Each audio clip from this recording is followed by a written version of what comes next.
నిన్నేమైంది ఏమైనా మాట్లాడినట్టు కదా అమిత్ షా. మాటల మంటలు. అంబేద్కర్పై అమిత్ షా వ్యాఖ్యల కలకలం. క్షమాపణ చెప్పాలని విపక్షాల డిమాండ్. సభలోనూ బయట తీవ్ర నిరసన. షా రాజీనామా చేయాలి కాంగ్రెస్. బాబాసాహెబ్ను గౌరవిస్తోంది మేమే ప్రధాని. ఏమన్నాడినా? రాజ్యాంగ నిర్మాత బాబాసాహెబ్ అంబేద్కర్పై కేంద్ర హోంమంత్రి అమిత్ షా చేశారంటున్న వ్యాఖ్యలు తీవ్ర కలకలం రేపినాయి. ఆయన క్షమాపణ చెప్పాలంటూ విపక్షాలు గలమెత్తినాయి. సభలోనే కాకుండా బయట కూడా ప్రతిపక్షాలు నిరసన వ్యక్తం చేశాయి. అమిత్ షా రాజీనామా చేయాలని కాంగ్రెస్ డిమాండ్ చేసింది. అయితే కాంగ్రెసే ఇప్పటిదాకా అంబేద్కర్ను అవమానిస్తూ వస్తోందని, తామే ఆయన్ను సంపూర్ణంగా గౌరవిస్తున్నామని ప్రధాని మోదీ స్పష్టం చేశారు.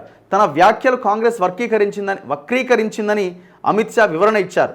పదే పదే అంబేద్కర్ పేరు జపించే బదులు ఏ దేవుణ్ణి స్మరించుకున్నా 7 జన్మల దాకా స్వర్గప్రాప్తి లభించేదని అమిత్ షా మంగళవారం రాజ్యసభలో వ్యాఖ్యానించినట్లు కాంగ్రెస్ ఆరోపించింది.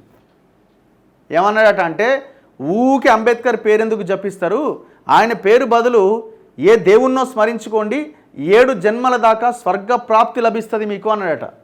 మరి తప్పు కదా ఇట్లా అనడం? నేను అనలేదు అట్లా ఆయన అంటున్నాడు. మరి దేవుడికి అంబేద్కర్కి ఎందుకు ముడి పెడుతున్నారు? ఆయన అంతకంటే గొప్పోడు కదా, భారత రాజ్యాంగాన్ని నిర్మించిండు కదా. ఇవాళ మనం బతుకుతున్నామంటే, మాట్లాడుతున్నామంటే, ఇంత స్వేచ్ఛగా ఉన్నామంటే ఆ భారత రాజ్యాంగమే కదా. అసలు ఈ దేశమే రాజ్యాంగం మీద ముందుకెళ్తుంది కదా. అంటే ఈ రకంగా కంపేర్ చేసి ఒక ఎమోషన్ని రెచ్చగొట్టడం దేనికి? ఒకవేళ మీరు అనలేదని అంటున్నారు, వక్రీకరించినట్టు, మరి ఏమనంది? వాళ్ళు రోడ్ల మీదకి ఎందుకు వచ్చారు అంత పెద్ద ఎత్తున? ఆ వ్యాఖ్యలకు సంబంధించిన వీడియో విడుదల చేసింది. అయితే తమకు అంబేద్కరే దేవుడని ఆ పార్టీ స్పష్టం చేస్తూ అమిత్ షా క్షమాపణ చెప్పడంతో పాటు రాజీనామా చేయాలని డిమాండ్ చేస్తున్నారు.